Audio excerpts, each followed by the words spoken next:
ആദരവോടെ ക്ഷണിച്ചുകൊള്ളുന്നു.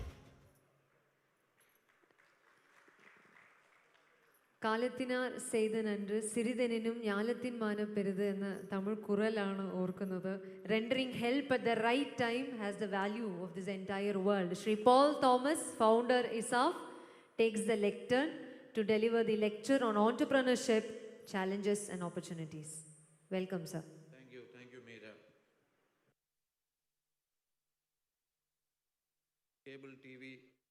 Cable operators അസോസിയേഷൻ്റെയും KCCLൻ്റെയും ജനറൽ ബോഡിയോടനുബന്ധിച്ച് നടക്കുന്ന ഈ എൻ്റർപ്രണേഴ്സ് കൺവെൻഷൻ ഔപചാരികമായിട്ട് ഉദ്ഘാടനം ചെയ്ത പ്രിയങ്കരനായിട്ടുള്ള ചാലക്കുടിയുടെ MP ശ്രീ ബെന്നി ബെഹനാൻ, ഈ യോഗത്തിൽ അധ്യക്ഷത വഹിക്കുന്ന ശ്രീ COAയുടെ പ്രസിഡന്റ് ശ്രീ പ്രവീൺ മോഹൻ, സ്വാഗതം ആശംസിച്ച Shri Govindan, chairman KCCL and KVBL, and KCCLൻ്റെയും KVBLൻ്റെയും എല്ലാ ഉത്തരവാദിത്തപ്പെട്ട സ്ഥാനങ്ങളിലിരിക്കുന്നവരും അതുപോലെ ഇതിൻ്റെ ഷെയർ ഹോൾഡേഴ്സായിട്ടും വിശിഷ്ടാതിഥികളുമായിട്ട് പങ്കെടുക്കുന്ന എല്ലാ പ്രിയ സ്നേഹിതർക്കും എൻ്റെ സ്നേഹവന്ദനം ആദ്യമേ അറിയിക്കട്ടെ. വളരെ സന്തോഷത്തോടു കൂടിയാണ് ഈ ഒരു സംരംഭകത്വ സമ്മേളനത്തിൽ ഞാൻ പങ്കെടുക്കുന്നത്. കഴിഞ്ഞ വർഷം എൻ്റെ പ്രിയ സ്നേഹിതൻ ആൻഡോ, കഴിഞ്ഞ 2023 ആൻഡോ മാത്യു എന്നെ ക്ഷണിച്ചിരുന്നു. അന്ന് എനിക്ക് വരുവാനായിട്ട് കഴിഞ്ഞില്ല. പിന്നീട് അന്നു മുതലാണ്, വർഷങ്ങളായിട്ട് ഞാൻ കേരള വിഷൻ്റെ ഒരു ഉപഭോക്താവാണ്, വ്യക്തിപരമായിട്ട് എൻ്റെ വീട്ടിലും. അതുപോലെ തന്നെ ഇസാഫ് ബാങ്ക് കേരള ഈ KCCLൻ്റെ ഒരു കോർപ്പറേറ്റ് കസ്റ്റമറാണ്. ഞങ്ങളുടെ ഹെഡ് ഓഫീസിൽ ഉപയോഗിക്കുന്ന ബ്രോഡ്ബാൻഡ് കണക്ഷനെല്ലാം. അപ്പോൾ പക്ഷെ അതൊരു ഉപഭോക്താവ് എന്നുള്ള നിലയിൽ മാത്രമായിരുന്നു. എന്നാൽ KCCLനെ കുറിച്ച് ഞാൻ ശരിയായിട്ട് രീതിയിൽ പഠിക്കാനായിട്ട് തുടങ്ങിയത് എനിക്ക് ഇൻവിറ്റേഷൻ കിട്ടിയതിന് ശേഷമാണ്. പക്ഷേ അപ്പോൾ അതുകൊണ്ട് എനിക്ക് കൂടുതൽ വളരെ താല്പര്യം തോന്നി. കാരണം എൻ്റെ ദർശനങ്ങളും എൻ്റെ കാഴ്ചപ്പാടുകളുമായിട്ട് ചേർന്ന് നിൽക്കുന്ന, ഒരുമിച്ച് പോകുന്ന ഒരു പ്രസ്ഥാനമായിട്ടാണ് ഞാൻ KCCLനെ ഞാൻ കാണുന്നത്. വളരെ ചുരുങ്ങിയ സമയം കൊണ്ട് 2007 ഒരു കമ്പനിയായിട്ട്, ഒരു കോർപ്പറേറ്റ്, 30 വർഷമായിട്ട് നിങ്ങൾ ഈ പ്രവർത്തന രംഗത്തുണ്ടെങ്കിലും എന്നാൽ ഒരു കോർപ്പറേറ്റ് വൽക്കരണം, അല്ലെങ്കിൽ ഇപ്പം ഇവിടെ നേരത്തെ അധ്യക്ഷ പ്രസംഗത്തിൽ പറഞ്ഞു നമുക്ക് കോർപ്പറേറ്റുകളുടെ കോമ്പറ്റീഷനൊക്കെ ഉണ്ട്. നിങ്ങളൊരു കോർപ്പറേറ്റാണ്, നിങ്ങളൊരു കോർപ്പറേറ്റാണ്. അപ്പം നമുക്ക് പലപ്പോഴും നമ്മളൊരു കോർപ്പറേറ്റാണ്, നമ്മളുടെ ശക്തി എന്താണ്, മറ്റുള്ള ഇന്ത്യയിലെ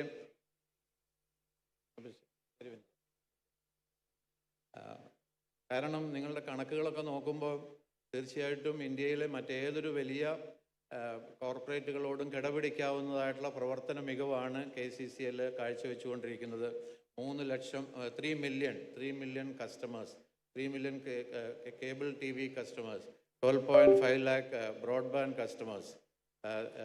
കേബിൾ TVയിൽ 7th പൊസിഷൻ ഇൻ ഇന്ത്യ, ബ്രോഡ്ബാൻഡിൽ 5th പൊസിഷൻ ഇൻ ഇന്ത്യ.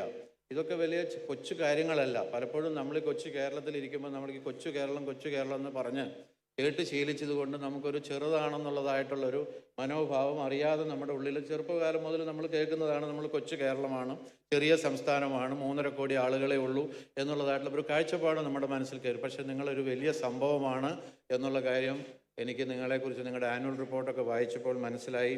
അപ്പോൾ എല്ലാ വിധത്തിലുള്ളതായിട്ടുള്ള അഭിനന്ദനങ്ങളും നിങ്ങളെ അറിയിക്കുന്നു. കേരളത്തിൽ 30,000 പേർക്ക് ജോലി കൊടുക്കുക എന്ന് പറഞ്ഞാൽ ചില്ലറ കാര്യമല്ല, ചെറിയൊരു കാര്യമല്ല. പലപ്പോഴും അത് അംഗീകരിക്കേണ്ടവർ അംഗീകരിക്കുന്നുണ്ടോ എന്നുള്ളത് വ്യത്യസ്തമായിട്ടുള്ള കാര്യമാണ്. കാരണം കേരളത്തിൽ ഇപ്പോൾ ഇസാഫിൽ ഞങ്ങൾ 18,000 പേർക്ക് ജോലി കൊടുത്തിട്ടുണ്ട്. അത് കേരളത്തിൽ മാത്രമല്ല, ഓൾ ഇന്ത്യ തലത്തിലാണ് ഞാൻ പറയുന്നത്.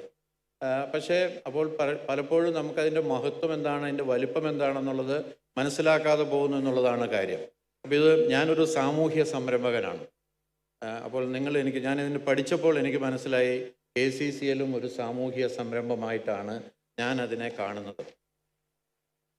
ഇസാഫ് ഒരു സന്നദ്ധ സംഘടനയായിട്ട്, ഞാൻ ഇസാഫിനെ പ്രൊമോട്ട് ചെയ്യാനായിട്ട് അല്ല ഇവിടെ ഈ വേദി ഉപയോഗിക്കുന്നത്. കാരണം എനിക്ക് തന്നിരിക്കുന്നതായിട്ടുള്ള വിഷയത്തെക്കുറിച്ച് പറയുമ്പോൾ ഇസാഫിനെ കുറിച്ച് പറയാതെ, എൻ്റെ അനുഭവത്തെക്കുറിച്ച് പറയാതെ എനിക്ക് സംരംഭകത്വത്തെക്കുറിച്ച് പറയാനായിട്ട് കഴിയില്ലാത്തതുകൊണ്ടാണ് എന്നുള്ളത് മാത്രം വിചാരിക്കുക. പിന്നെ എൻ്റെ ജോലിയാണ്, ഞാൻ പോകുന്നിടത്തൊക്കെ ഇസാഫിനെ കുറിച്ചും പറയുക എന്നുള്ളത് എൻ്റെ ജോലിയാണ്. അപ്പോൾ അതും കൂടെ ഉണ്ട്. കാരണം ഞാനിന്ന് ഇവിടെ ഇത്രയും സമയം ചെലവഴിക്കുമ്പോൾ എനിക്കും ഇസാഫിനെ കുറിച്ചുകൂടെ പറയാൻ കിട്ടുന്ന അവസരങ്ങൾ നിങ്ങൾ ഓരോരുത്തരും KCCL കുറിച്ച് പറയുന്ന പോലെ, കേരള വിഷനെ കുറിച്ച് പറയുന്ന പോലെ ഞാൻ പറഞ്ഞു പോകുന്നതാണ്. അപ്പോൾ അതുകൊണ്ട് മറ്റൊന്നും നിങ്ങൾ ധരിക്കരുത് എന്നുള്ളത് ആദ്യമേ തന്നെ ഓർമ്മപ്പെടുത്തിക്കൊള്ളട്ടെ. ഞാൻ എന്തുകൊണ്ടാണ് സാമൂഹ്യ സംരംഭമാണ് KCCL എന്ന് പറഞ്ഞതിൻ്റെ കാരണം, സാമൂഹിക സംരംഭം, സോഷ്യൽ എൻ്റർപ്രൈസ്, സോഷ്യൽ എൻ്റർപ്രണർഷിപ്പ് എന്നുള്ളതൊക്കെ ഈ ഒരു കഴിഞ്ഞ 10-20 വർഷം കൊണ്ട് ലോകത്ത് ഡെവലപ്പ് ചെയ്ത് വന്നതായിട്ടുള്ള കൺസെപ്റ്റുകളാണ്.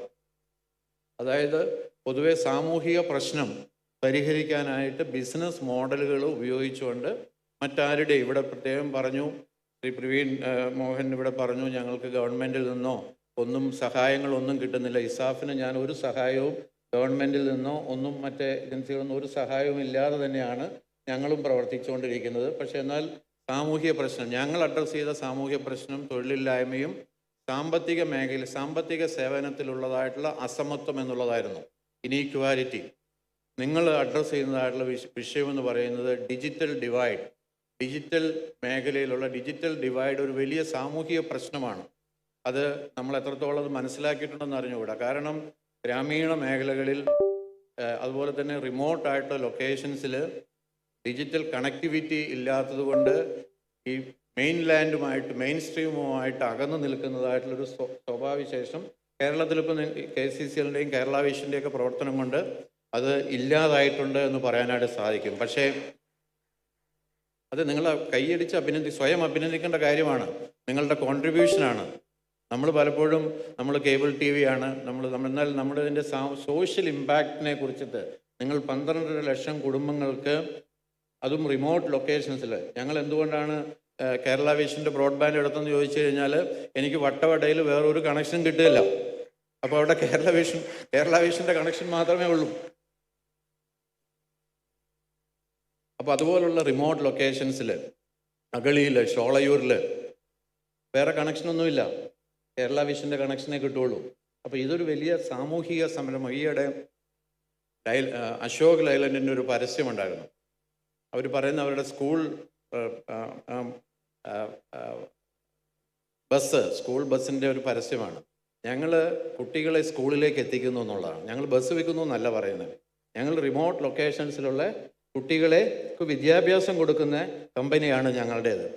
അപ്പോൾ നിങ്ങൾ ഓരോരുത്തരും അഭിമാനത്തോടു കൂടി പറയേണ്ടതായിട്ടുള്ള കാര്യമാണ്, ഇന്ത്യയിലെ കേരളത്തിലെ റിമോട്ടായിട്ടുള്ള ഗ്രാമപ്രദേശങ്ങളിൽ അഫോർഡബിൾ ആയിട്ടുള്ള കോസ്റ്റിൽ ആളുകൾക്ക് എൻ്റർടൈൻമെൻറ്റ് സൗകര്യം കൊടുക്കുന്ന കമ്പനിയാണ് ഞങ്ങളുടേത്. ബ്രോഡ്ബാൻഡ് സൗകര്യം കൊടുക്കുന്ന കമ്പനിയാണ് ഞങ്ങളുടേത്. അവരെ ലോകവുമായിട്ട് കണക്ട് ചെയ്യുന്നത് ഞങ്ങളാണ് എന്നുള്ളതിൽ പറയുവാനും അഭിമാനിക്കുവാനായിട്ടും നിങ്ങൾ തയ്യാറാവണം എന്നുള്ളതാണ് എനിക്ക് നിങ്ങളെ ഈ അവസരത്തിൽ ഓർമ്മപ്പെടുത്താനായിട്ടുള്ളത്. പലപ്പോഴും സംരംഭകത്വം എന്ന് പറയുന്നത് ഒരു വികാരമാണ്. സംരംഭകത്വം എന്ന് പറയുന്നത് ഒരു മനോഭാവമാണ്. അത് സംരംഭകത്വം എന്ന് പറയുന്നത് ബിസിനസ് മാത്രമല്ല. ഇപ്പം ഇവിടെ പെന്നിച്ചേട്ടൻ ഇവിടെ ഉണ്ടായിരുന്നു. രാഷ്ട്രീയ നേതാക്കന്മാർ വളരെ സംരംഭകത്വ മനോഭാവമുള്ളവർ, അവരാണ് വിജയിക്കുന്നത്. സംരംഭകത്വ മനോഭാവമുള്ള ഡോക്ടേഴ്സ്, സംരംഭകത്വ മനോഭാവമുള്ള ഇന്ന് അധ്യാപക ദിനമാണ്, ഇന്ത്യയിൽ അധ്യാപക ദിനമാണ്. അപ്പോൾ സംരംഭകത്വ മനോഭാവമുള്ള അവരാണ് വിജയിക്കുന്നത്. നമ്മൾ ഓർത്തിരിക്കുന്ന അധ്യാപകരൊക്കെ ആ മനോഭാവമുള്ളവരാണ്. ഞാൻ രാവിലെ എന്നെ അക്ഷരം പഠിപ്പിച്ച, എൻ്റെ ആശാങ്കളരി പഠിപ്പിച്ച എൻ്റെ ടീച്ചർക്ക് മുതൽ എനിക്ക് ആ കണക്റ്റുള്ള എൻ്റെ അധ്യാപകർക്കൊക്കെ ഞാൻ താങ്ക് യു മെസ്സേജ് അയച്ചിട്ടാണ് ഞാൻ വന്നിരിക്കുന്നത്. അപ്പോൾ നമ്മളുടെ ബഹുമാന്യനായിട്ടുള്ള ആദരണീയനായിട്ടുള്ള തൃശ്ശൂരിൻ്റെ മേയർ ശ്രീ MK വർഗീസ് അവർ എത്തിച്ചേർന്നിട്ടുണ്ട്. അപ്പോൾ നിങ്ങൾ ഇവിടെ നേരത്തെ അദ്ദേഹത്തിന് സ്വാഗതമൊക്കെ പറഞ്ഞതാണ്, എന്നാലും എനിക്ക് തുടരാമല്ലോ അല്ലേ? ഓക്കെ. അപ്പോൾ സംരംഭകർ എന്ന് പറഞ്ഞിട്ടുണ്ടെങ്കിൽ എല്ലാ മേഖലയിലും ഉണ്ട്. സംരംഭകത്വം ഒരു മനോഭാവമാണ്. അപ്പോൾ സംരംഭകരാണ് ഒന്നുമില്ലായ്മയിൽ നിന്ന് എന്തെങ്കിലുമൊക്കെ സൃഷ്ടിക്കുന്നവരാണ് സംരംഭകർ.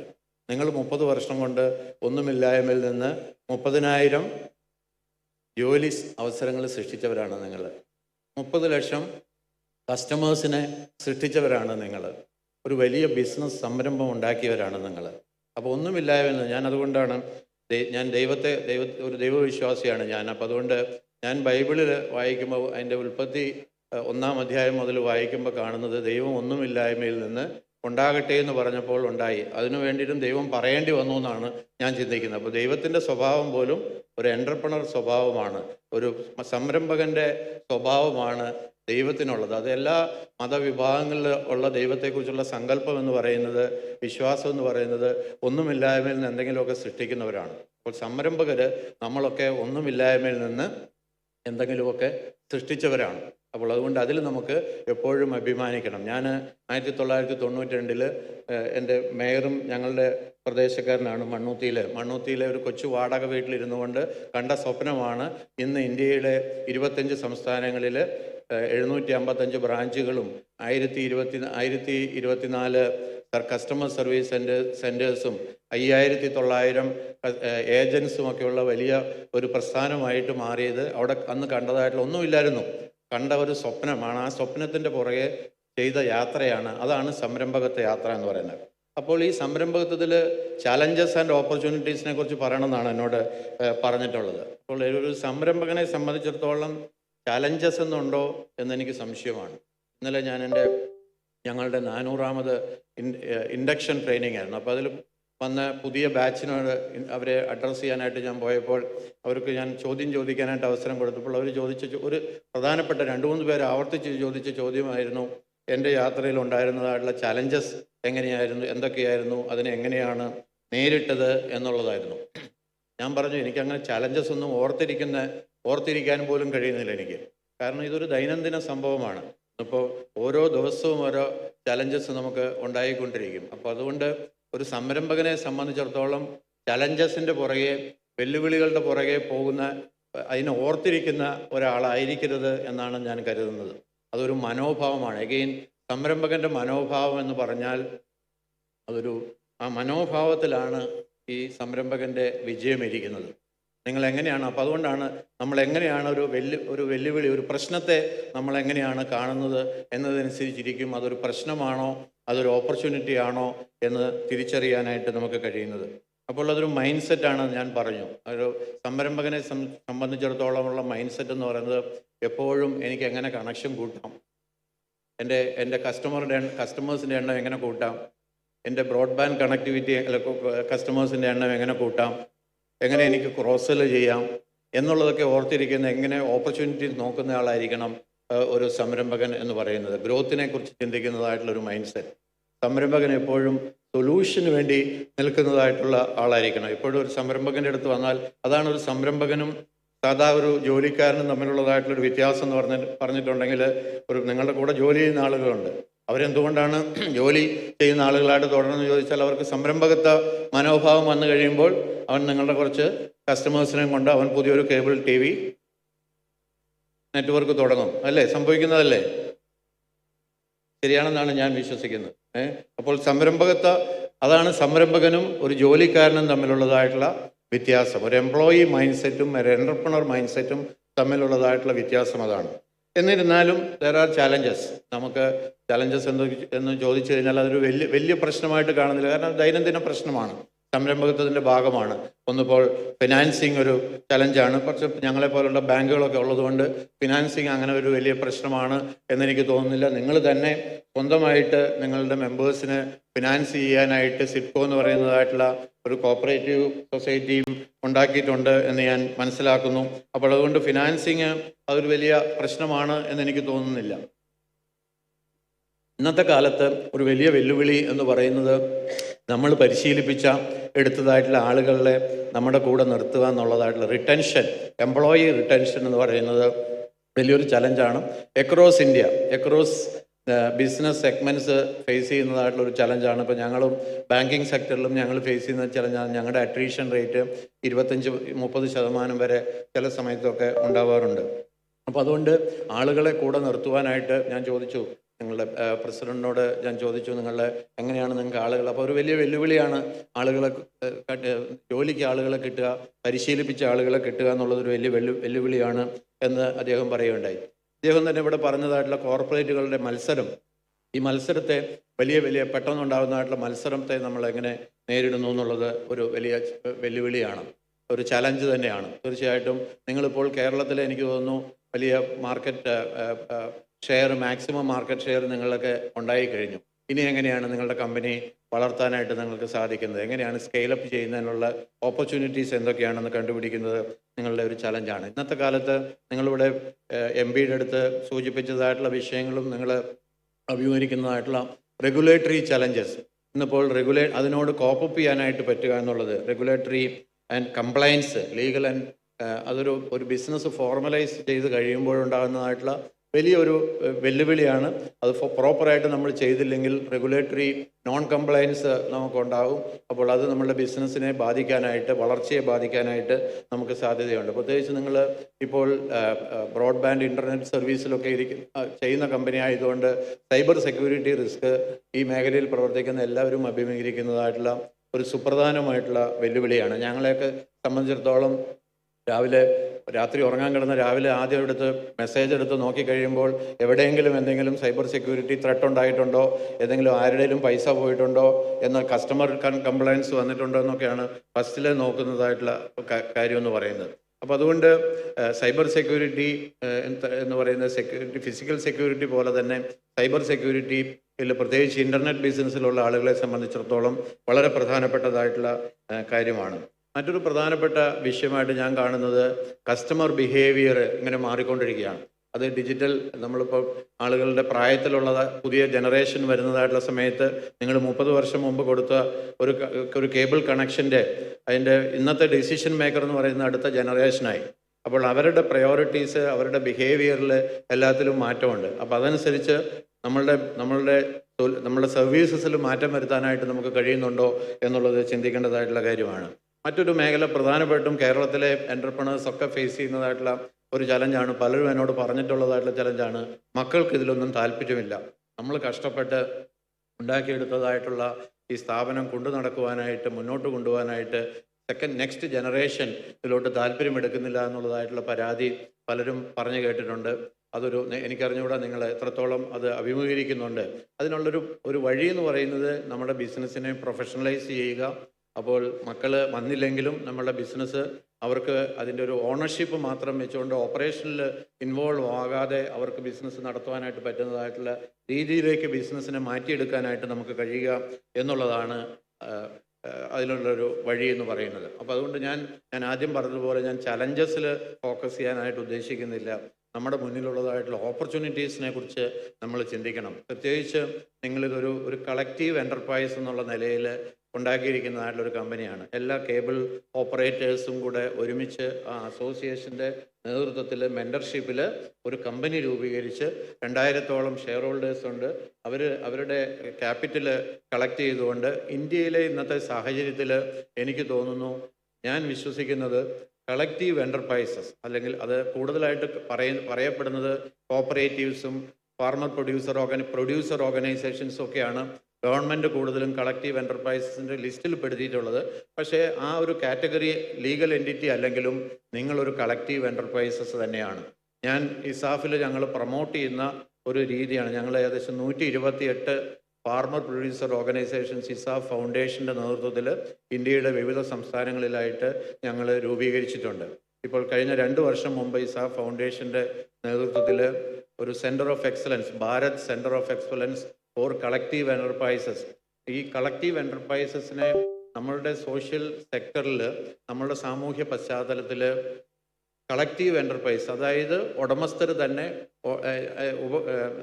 സ്ഥാപനം നടത്തുന്ന ആളുകൾ തന്നെ അതിൻ്റെ ഉടമസ്ഥരും കൂടെ ആവുന്നതായിട്ടുള്ള ഒരു ഓണർഷിപ്പ് സ്ട്രക്ചറുള്ള എൻ്റർപ്രൈസസിനെയാണ് കളക്റ്റീവ് എൻ്റർപ്രൈസസ് എന്ന് നമ്മൾ പൊതുവെ പറയുന്നത്. പക്ഷെ അവർക്ക് ഒത്തിരി ഹാൻഡ് ഹോൾഡിങ് ആവശ്യമുണ്ട്. അപ്പോൾ അവരെ സപ്പോർട്ട് ചെയ്യാനായിട്ട് ഞങ്ങൾ കുറേ പ്രൊഫഷണൽ സപ്പോർട്ടൊക്കെ കൊടുക്കുന്ന ഒരു രീതി നമ്മൾ അതിൽ തുടങ്ങിയിട്ടുണ്ട്. അപ്പോൾ ഇന്ത്യയെ സംബന്ധിച്ചിടത്തോളം ഇന്ന് ലോകത്തിൽ 7%, ഇന്നലെ കഴിഞ്ഞ ദിവസം വേൾഡ് ബാങ്ക് അതിൻ്റെ എസ്റ്റിമേറ്റ് പബ്ലിഷ് ചെയ്തിരുന്നു, ഇന്ത്യയിൽ 7% GDP ഗ്രോത്തുള്ള ലോകത്ത് ഒരു രാജ്യവുമില്ല, ലോകത്തൊരു എക്കോണമിയുമില്ല. 140 കോടി ജനസംഖ്യയുള്ള നമ്മളിപ്പോൾ ലോകത്ത് തന്നെ ഇപ്പോൾ ചൈനയെ കൂടെ 141 കോടി, ഇത്രത്തോളം ജനസംഖ്യയുള്ള മറ്റൊരു രാജ്യം, ഒരു വലിയ മാർക്കറ്റ് നമ്മുടെ മുമ്പിലുണ്ട്. ഇതിൽ നിങ്ങളെ കേബിൾ TV ഓപ്പറേറ്റേഴ്സിനെ സംബന്ധിച്ചിടത്തോളം പ്രധാനപ്പെട്ടത് ഈ 140 കോടിയിൽ 70% ലോ ആൻഡ് മിഡിൽ ഇൻകം സെഗ്മെൻ്റാണ്. ലോ ആൻഡ് LMI സെഗ്മെൻ്റ് എന്ന് പറയുന്നതായിട്ടുള്ള താഴ്ന്ന വരുമാനക്കാരായിട്ടുള്ള ആളുകളാണ്. അവരുടെ ആസ്പിരേഷൻസ് കൂടിക്കൊണ്ടിരിക്കുകയാണ്. കേബിൾ ടി വിയിൽ തുടങ്ങി ചിലപ്പോൾ അടുത്ത പടി അവർ ബ്രോഡ്ബാൻഡ് ആയിരിക്കും, ഡിജിറ്റൽ ടി വിയിലോട്ട് മാറും. അങ്ങനെ അവരുടെ ആസ്പിരേഷൻസ് എപ്പോഴും വളർന്നുകൊണ്ടിരിക്കുന്നതായിട്ടുള്ള ഒരു ഇതാണ്. നിങ്ങളിപ്പം ബോംബെയിലോ ഈവൻ കൊച്ചിയിലോ തൃശ്ശൂരിലോ ഒക്കെ നോക്കിക്കഴിഞ്ഞാൽ വലിയ ഇൻ്റർനാഷണൽ ബ്രാൻഡുകൾ കേരളത്തിൽ ബ്രാൻഡ് ഷോപ്സ് തുടങ്ങിയിരിക്കുന്നത് നമുക്ക് കാണാനായിട്ട് സാധിക്കും. ഈ സാധനമൊക്കെ മേടിക്കാനായിട്ട് ഇവിടെ ആളുണ്ടോ എന്നൊക്കെ ചിലപ്പോൾ നമുക്ക് സംശയം തോന്നാം. ഇത്ര വിലയുള്ളതായിട്ടുള്ള സാധനങ്ങളൊക്കെ ഇവിടെ നിന്ന് മേടിക്കാൻ, ഈ ബ്രാൻഡഡ് കമോഡിറ്റീസ് മേടിക്കാനായിട്ട് ആളുണ്ടോ? മേടിക്കാൻ ആളുള്ളതുകൊണ്ടാണ് അവരിവിടെ ഷോപ്പ് തുടങ്ങിയിരിക്കുന്നത്. അപ്പോൾ ഇന്ത്യ ഈസ് ഗ്രോയിങ്. അപ്പോൾ ഇതൊരു വലിയ ഓപ്പർച്യൂണിറ്റിയാണ് നമുക്കെന്ന് മനസ്സിലാക്കുക. രണ്ടാമത്തെ കാര്യം digital India mission, digital public infrastructure. അതൊരു ഇന്ത്യയിൽ മാത്രമുള്ളതായിട്ടുള്ള വലിയൊരു നേട്ടമാണ് digital public infrastructure. Digital DPI എന്ന് പറയുന്ന സംഭവം ഇപ്പോൾ ലോകത്ത് അമേരിക്കയൊക്കെ ഉണ്ട്. പക്ഷേ അമേരിക്കയിൽ പ്രൈവറ്റ് സെക്ടറിലാണ്, വലിയ ആമസോണിൻ്റെയും ഗൂഗിളിൻ്റെയും ഒക്കെ കയ്യിലാണ് അവിടുത്തെ ഡിജിറ്റൽ പബ്ലിക് ഇൻഫ്രാസ്ട്രക്ചർ മുഴുവൻ ഇരിക്കുന്നത്. എന്നാൽ ഇന്ത്യയിൽ ഇത് നമ്മളുടെ കയ്യിലാണ്.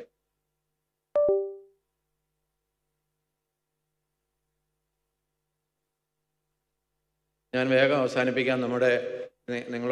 നിങ്ങളെ അഭിസംബോധന ചെയ്ത് സംസാരിക്കേണ്ട രണ്ട് വിശിഷ്ട വ്യക്തികളും ഇവിടെ എത്തിച്ചേർന്നിട്ടുണ്ട്. നമ്മളുടെ തൃശ്ശൂരിൻ്റെ പ്രിയങ്കരനായിട്ടുള്ള MLA ഇവിടെ എത്തിച്ചേർന്നിട്ടുണ്ട്. അതുകൊണ്ട് ഞാൻ അധിക സമയം എടുക്കുന്നില്ല. പക്ഷേ ഈ വിഷയം വളരെ ഇമ്പോർട്ടൻ്റ് ആയതുകൊണ്ട് ഞാൻ തുടങ്ങിപ്പോയി. അതുകൊണ്ട് പെട്ടെന്ന് ഞാൻ പറഞ്ഞ് അവസാനിപ്പിക്കട്ടെ. ഇപ്പോൾ നമുക്ക് NPCI ഒരു നോൺ പ്രോഫിറ്റ് സെക്ഷൻ 8 കമ്പനിയാണ്. RBIയുടെ നേതൃത്വത്തിൽ ഇന്ത്യയിലെ IBIയും ഇന്ത്യയിലെ ബാങ്കുകളുടെ ഉടമസ്ഥതയിൽ പ്രവർത്തിക്കുന്നതായിട്ടുള്ള ഒരു നോൺ പ്രോഫിറ്റ് കമ്പനിയാണ്. അതായത് ഒരു പബ്ലിക് സെക്ടറിലുള്ള ഒരു കമ്പനിയാണ് NPCI. NPCIയുടെയിലാണ് UPIയും ഇപ്പോൾ ULIയും ഒക്കെ ഇപ്പോൾ പുതുതായിട്ട് വരാനായിട്ട് പോവുകയാണ്. 2016 ആണ് UPI വരുന്നത്. 2016 ജൂൺ മാസത്തിൽ, കഴിഞ്ഞ ജൂൺ മാസത്തിലെ മാത്രം ട്രാൻസാക്ഷൻ, ഒരു മാസത്തെ UPIയിലുള്ള ട്രാൻസാക്ഷൻ എന്ന് പറയുന്നത് 13 ബില്യണാണ്. 13 ബില്യൺ ട്രാൻസാക്ഷനാണ്. 20 ട്രില്യൺ റുപ്പി എമൗണ്ടാണ് ഇതിലൂടെ പോയിരിക്കുന്നത്. നമുക്കിന്നിപ്പോൾ ഏത് റിമോട്ട് ലൊക്കേഷൻസിലും ചെന്നാൽ ഒരു QR കോഡ്, പൈസ ക്യാഷ് കയ്യിൽ കരുതേണ്ടതില്ല. ഇത് ഇന്ത്യയിൽ മാത്രമുള്ള ഒരു പ്രതിഭാസമാണ്. മറ്റ് വികസിത രാജ്യങ്ങളിൽ ഒന്നുമില്ലാത്തതായിട്ടുള്ളൊരു എങ്ങനെയാണ്? അപ്പോൾ അവിടെ ആ QR കോഡ് അവിടെ വർക്കാവണമെങ്കിൽ അവിടെ ഒരു ഇൻ്റർനെറ്റ് കണക്ഷൻ ആവശ്യമാണ്. അവിടെ തീർച്ചയായിട്ടും എനിക്ക് തോന്നുന്നു അവിടെയൊക്കെ നിങ്ങളുടെ ബ്രോഡ്ബാൻഡ് കണക്ഷൻ ഉള്ളതുകൊണ്ടാണ് അവർക്ക് ആ ചെറിയ കൊച്ചു പെട്ടിക്കടയിൽ പോലും അവർക്കവിടെ QR കോഡ് വർക്കാവാനായിട്ട് ഇടയാവുന്നത്. ആ QR കോഡിലൂടെയുള്ള UPI ട്രാൻസാക്ഷൻസ് എന്ന് പറയുന്നത് ഇന്ത്യയുടെ വലിയൊരു ഡിജിറ്റൽ പേയ്മെൻറ്റിലുള്ളതായിട്ടുള്ള വലിയൊരു വിപ്ലവമാണ് അത് എന്ന് നമ്മൾ മനസ്സിലാക്കണം. അതുപോലെ തന്നെ ആധാർ, ലോകത്തിലെ ഏറ്റവും വലിയ ഡിജിറ്റൽ ഐഡൻറ്റിറ്റിയാണ് ആധാർ എന്ന് പറയുന്നത്. പലപ്പോഴും നമ്മളൊക്കെ ഇതിൻ്റെ മഹത്വം നമുക്ക് മനസ്സിലാക്കാനായിട്ട് കഴിയണമെങ്കിൽ നമ്മൾ മറ്റ് ചില വികസിത രാജ്യങ്ങളുമായിട്ട് ഇതിനെ കമ്പയർ ചെയ്യുമ്പോഴാണ് നമ്മുടെ രാജ്യത്ത് നമ്മൾ കൈവരിച്ചതായിട്ടുള്ള ഡിജിറ്റൽ രംഗത്ത് നമ്മൾ കൈവരിച്ചതായിട്ടുള്ള നേട്ടങ്ങളെക്കുറിച്ച് നമുക്ക് മനസ്സിലാക്കാനായിട്ട് കഴിയുള്ളൂ. ഇതൊരു പ്രൈവറ്റ് കമ്പനിയുടെ അല്ല, ഒരു കോർപ്പറേറ്റിൻ്റെയും അല്ല എന്നുള്ളതാണ് ഇതിൻ്റെ വ്യത്യാസം. ഈ ഡിജിറ്റൽ ഇൻഫ്രാസ്ട്രക്ചർ മുഴുവൻ ഉണ്ടാക്കിയിട്ടുള്ളത് പബ്ലിക് സെക്ടറിലാണ്, പബ്ലിക് ഗുഡിന് വേണ്ടിയിട്ടാണ് ഉണ്ടാക്കിയിട്ടുള്ളത്. അതുകൊണ്ടാണ് ഇത്ര കുറഞ്ഞ ചെലവിൽ നമുക്ക് ഈ ഇടപാടുകളെല്ലാം നടത്താനായിട്ട് നമുക്ക് പറ്റുന്നത്. ഇന്നിപ്പോൾ KYC ഞങ്ങൾ 2017 വരെ ഒരു ലോൺ കൊടുക്കണം എന്നുണ്ടെങ്കിൽ ഒരു അക്കൗണ്ട് തുടങ്ങി ഒരു ലോൺ കൊടുക്കണമെങ്കിൽ ഒരു 3 ആഴ്ച എടുക്കുമായിരുന്നു. ഇപ്പോൾ രാവിലെ ടാബിൽ അവരുടെ ഐറിസ് സ്കാൻ ചെയ്ത് KYC ചെയ്ത് കഴിഞ്ഞാൽ അക്കൗണ്ട് ക്രിയേറ്റായി ഉച്ചയ്ക്ക് ലോൺ ഡിസ്ബേഴ്സ് ചെയ്യാനായിട്ട് കഴിയുന്നു. KYC ഉള്ളതുകൊണ്ടാണ്. ഞാൻ പറഞ്ഞത് പലപ്പോഴും ഇതിലൊക്കെ KYC അവിടെ റിമോട്ട് ലൊക്കേഷനിൽ വർക്കാവണമെങ്കിൽ കേരള വിഷൻ്റെ ബ്രോഡ്ബാൻഡ് ഉണ്ടെങ്കിൽ നടക്കുകയുള്ളൂ. അതാണ് അതിൻ്റെ ഒരു. അപ്പോൾ നിങ്ങൾ ചെയ്യുന്നതായിട്ടുള്ള സേവനം എന്ന് പറയുന്നത് അതാണ്.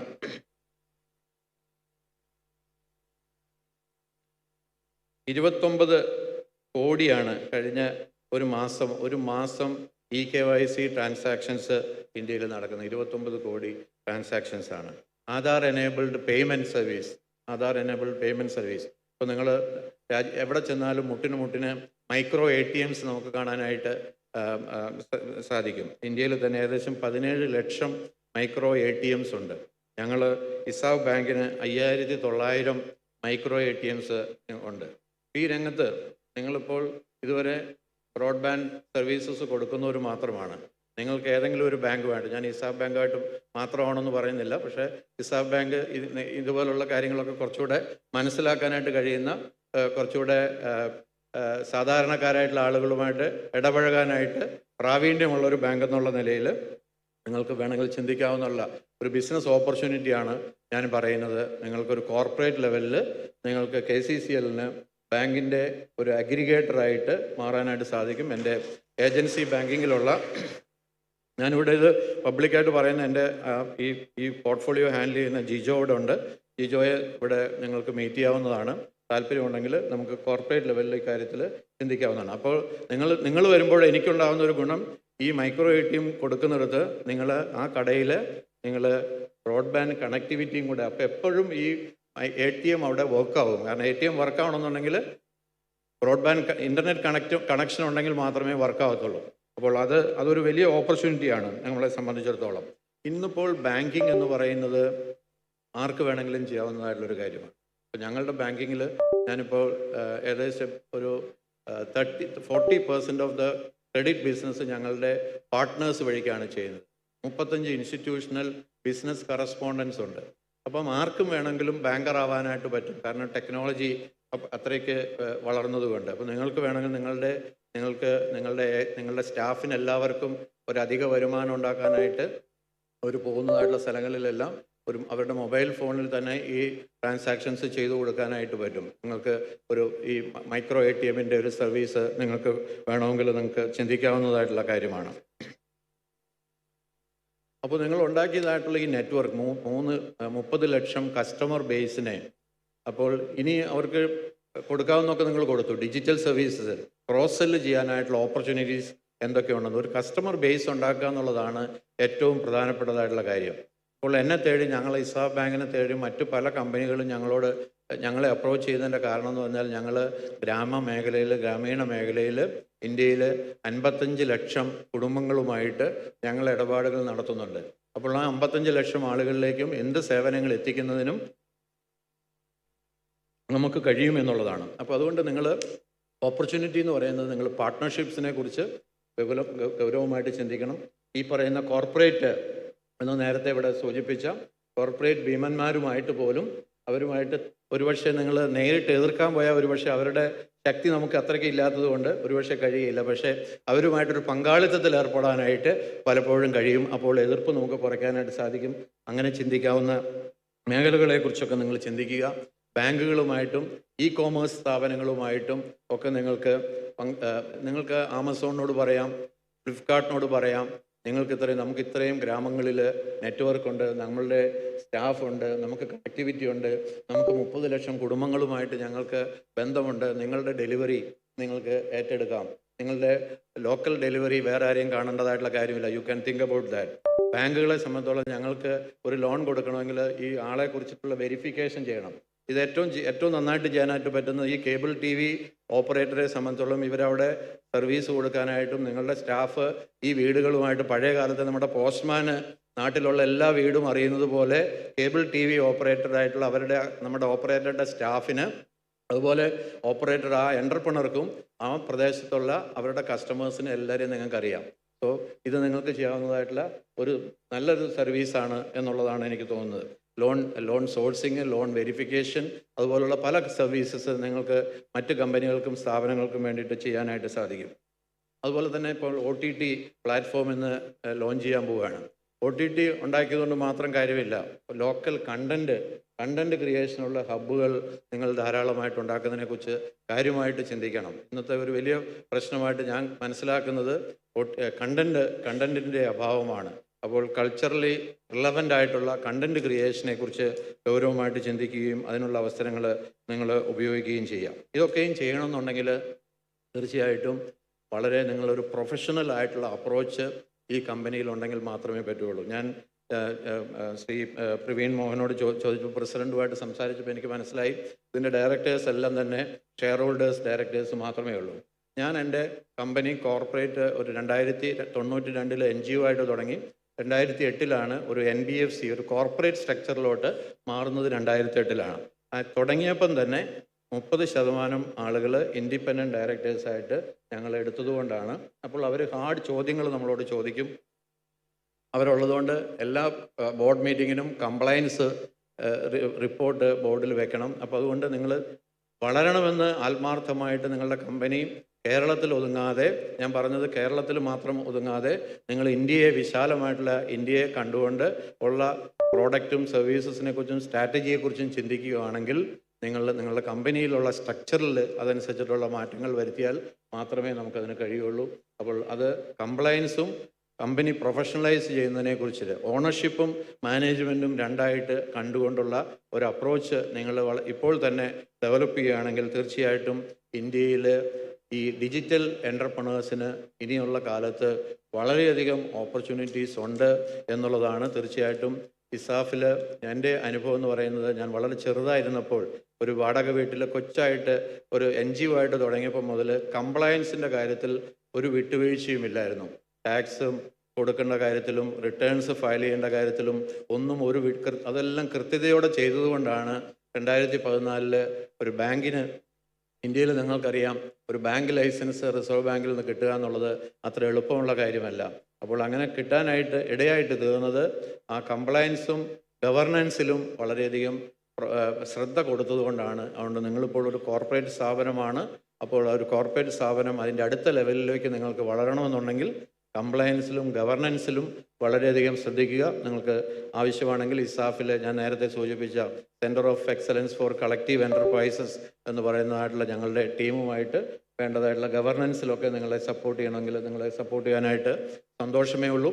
അതോടൊപ്പം തന്നെ കേരളത്തിന് പുറത്ത് നിങ്ങളുടെ വളർച്ചയ്ക്ക് ഞങ്ങളുടെ പുറത്തുള്ള ഏജൻറ്റുമാർക്ക്, അവർക്കിപ്പോൾ ബാങ്കിങ് സർവീസ് മാത്രമാണ് ചെയ്യുന്നത്. അപ്പോൾ ഞങ്ങൾക്ക് ചെയ്യാവുന്ന, എൻ്റെ ലക്ഷ്യം എന്ന് പറയുന്നത് ഞങ്ങളുടെ ഏജൻറ്റ് മാക്സിമം പൈസ ഉണ്ടാക്കണം, എങ്കിലേ നമുക്ക് അവരെ ഈ ജോലിയിൽ നിൽക്കുകയുള്ളൂ. അപ്പോൾ ഏജൻറ്റിന് banking service cash in cash out മാത്രം ചെയ്താൽ പോരാ.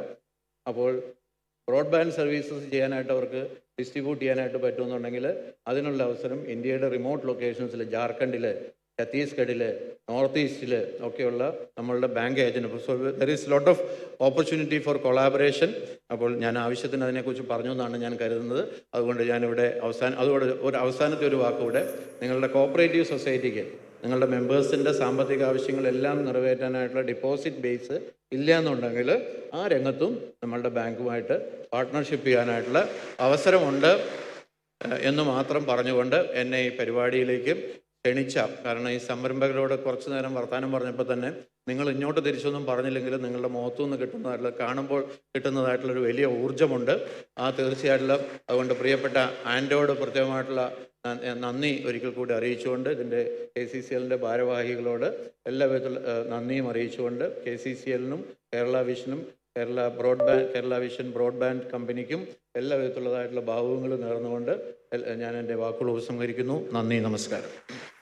Thank you, sir. I request Shri K. Govindan, Chairman KCCL, to honor our